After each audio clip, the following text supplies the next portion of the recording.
你有追前阵子非常火红的《非常律师禹英禑》这一部韩剧吗？你知道里面关于自闭症的描述其实很多地方都不太符合现实吗？今天就让我们一起来聊聊自闭症吧。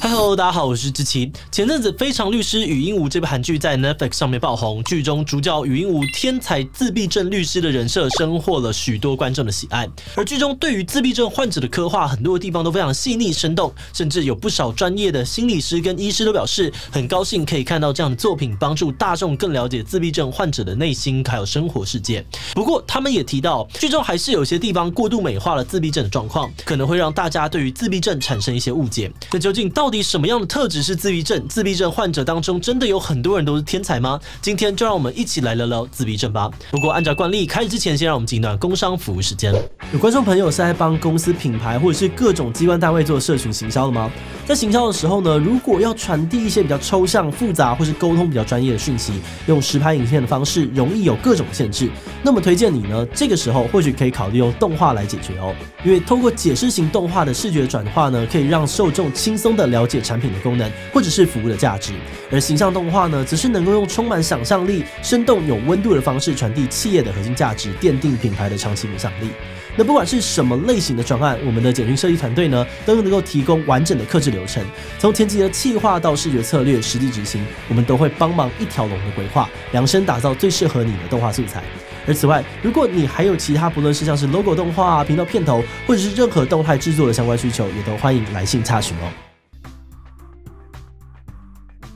我们先来了解一下什么是自闭症。要知道一个人有没有自闭症，我们可以根据 DSM-5， 也就是最新版的精神疾病诊断与统计手册当中的诊断准则来做判断。自闭症有两个最主要的特征，第一个特征是明显的社交能力减损，可能是对于情感的接收能力不足，无法理解其他人是开心、生气还是难过，也可能是在表达上面能力不足，不知道如何说出自己的想法。而有的人在语言的沟通上面有困难，有的人是在非语言的沟通上面比较有困难。那当然哦，也有人同时有多重的能力不足，像是禹英禑每天出门上班前要背下爸爸各种不同的表情，显示了他可能对于表情这种非语言的社交讯息理解能力不足，因此才需要用硬背的方式记住别人的表情背后的情绪。那自闭症的第二个特征，则是这个人对于特定的行为或仪式出现了固着的现象，像是呢不断重复着同一句话，出门坚持要走固定路线，或是物品坚持要摆在固定的位置等等。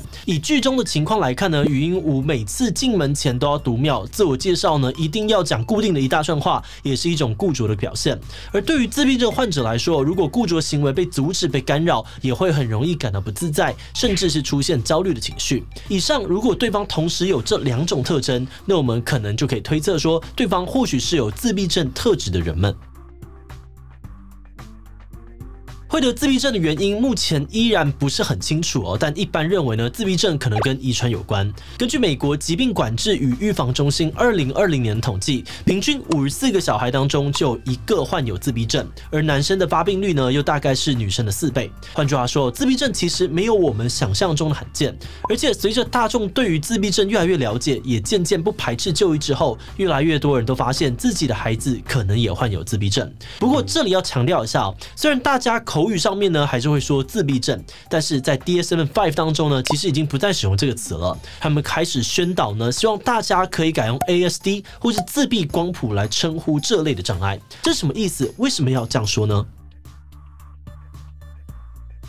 所谓的 ASD 呢，是自闭症类群障碍症的英文简称哦。大家以前很常听到的亚斯伯格症，现在也被划分在 ASD 当中。ASD 当中的 S 呢，就是光谱的意思。在多年的研究下，专家们认为以光谱的意象来描述这类型的障碍，会比只用自闭症更为贴切。最主要的原因之一就是每个人的症状严重程度都差太多了。有的人可能安静，完全都不讲话；有的人可能话很多哦，只是不太会跟别人沟通。要说这些人全部都是自闭症症其实很容易让人误会，但是用光谱的话呢，大家可能就比较容易理解。自闭光谱当中的各种色彩刚好可以对应不同类型的 ASD， 颜色代表不同的症状或特质，而颜色的深浅则对应到症状的严重程度。举例来说，高功能自闭症指的是有 ASD 的症状，但生活大致上面还是可以自理的状况，但这呢也通常代表他的症状比较轻，而这一类的人呢，可能就会是光谱上面的某一个浅色区块。而因为光谱的概念比较能够涵盖到不同症状的患者，因此现在才鼓励大家用自闭光谱或是 ASD 来描述这类型的障碍。以下呢，我们也多用 ASD 来谈论自闭症相关的症状。那说到这里我们要来看一下，像语音无这种天才型的 ASD 患者，真的很常见吗？语音无拥有过目不忘的超强记忆力可以把法条背得滚瓜烂熟，一字不差，堪称是天才型的律师。他的情况其实比较类似学者症候群，这类的人呢，通常会在某个特定领域会有超乎常人的表现，但在其他地方却有明显的心智障碍。虽然说学者症候群大概有 75% 的人确实是 ASD 患者，但如果反过来看 ，ASD 患者当中却只有 10% 的人有学者症候群，也就是说呢，只有1/10的 ASD 患者会被社会认为是特别聪明的一群人，所以我们常常听到的自闭症都是天才，其实是不太正确的说法。而且有超过半数的 ASD 患者是会伴随着智能障碍的状况，高功能的自闭症患者只占了 ASD 整体人数的一小部分而已。那话说回来ASD 的患者到底会在生活上面遇到哪些困难呢？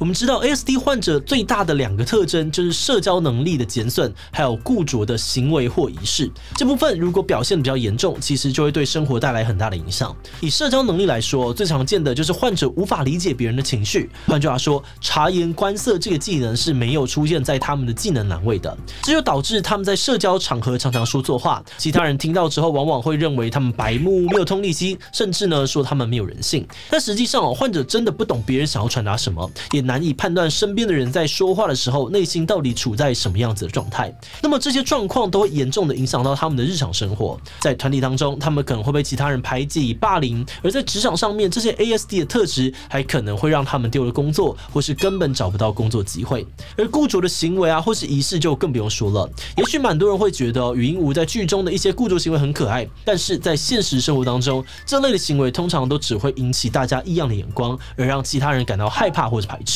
但是以上讲的都还比较是属于高功能 ASD 患者的困扰，其他症状更严重的人们处境其实更加的艰难。实际上呢，有很大一群的 ASD 患者在没有他人的协助之下呢，是几乎没有办法与其他人正常互动的。这往往让照顾他们的父母、家人非常的辛苦，必须长期担任患者与整个社会的桥梁。有的时候，患有 ASD 的孩子呢，也会因为情绪难以表达，出现了失控的暴力行为，让父母非常的头痛。而这样子庞大的生活压力，甚至让一些父母最终选择对自己的孩子痛下杀手，希望能让自己和孩子从这样子的痛苦当中解脱。哇，这也太严重了吧！不过自闭症或是 ASD 难道都没有任何治疗或改善的方式吗？如果要问自闭症或是 ASD 能不能够治疗，有些人会说可以，有些人则认为不行。主要的差别在于 ASD 的治疗可能可以提高功能，但并没有办法根治。整个治疗的过程呢，比较像是在做复健。每个患者依据不同的状况，可能需要的是职能治疗、物理治疗或是语言治疗，帮助他们统合感觉、训练肢体或是练习表达。而所有的 ASD 相关的专业人士都会强调早期诊断、早期治疗。如果发现小孩子在跟人互动上面有障碍，或者出现明显的固着行为，都建议要尽早的去寻求专业医生的诊断，越早接受治疗，越有机会减缓症状未来对于生活的影响。不过，除了比较严重的状况或需要前面讲的治疗之外，多数 ASD 的孩子在行为训练和特殊教育之后，搭配家长经过训练后的这个亲职技巧，也有办法最低限度的融入社会，并不会一直需要专业人员的协助。那如果身边有 ASD 状况的人，要怎么样跟他相处呢？前面提到 ASD 的患者不太善于人际互动跟沟通，所以我们在跟患者交流的时候，建议使用清楚明确的语句为主，也要多多询问他的想法。如果他出现了固着行为，陷在自己的小世界时，尽可能不要去打断他，或是想要把他拉出来。毕竟对 ASD 的人来说呢，这些固着的行为或者是仪式，常常是他生活中非常重要的安定感来源。另外，因为 ASD 的人对变化会比较敏感哦，有任何计划上面的更动，也尽量提前告知，多次提醒，来帮助他渐进式的接收改变。在研究这个议题的过程当中，我们发现了一个蛮有趣的想法，那就是有些人认为 ASD 或许只是人们的某种特质。说到社交能力哦，有些人天生喜欢跟别人相处，但也有很多人不太擅长处理人际关系，也常常无法理解别人在想些什么。而讨论到 ASD 常有的固着行为，相信每个人也都有一些能够带来安全感的小怪癖跟小坚持。或许我们或多或少都有 ASD 的特质哦，只是没有那么明显。在自闭光谱上面，我们只是站在比较边边的位置而已。那回到《非常律师与鹦鹉》这部剧哦，虽然说这部戏的设定让 ASD 自闭症的议题被更多人讨论，但我们可能还是要提醒一下语音无这样的角色无法代表所有 ASD 的患者。如果把语音无的形象套用在其他 ASD 的患者身上，可能会让我们对患者有错误的期待或者想象。毕竟每个 ASD 患者他们的症状、个性都是独一无二的。另一方面，在剧情中，语音无之所以能够在职场上面好好的发挥，除了他本身的努力之外，身边的人像是主管、同事、家人、朋友，他们所提供的理解跟支持同样也很重要。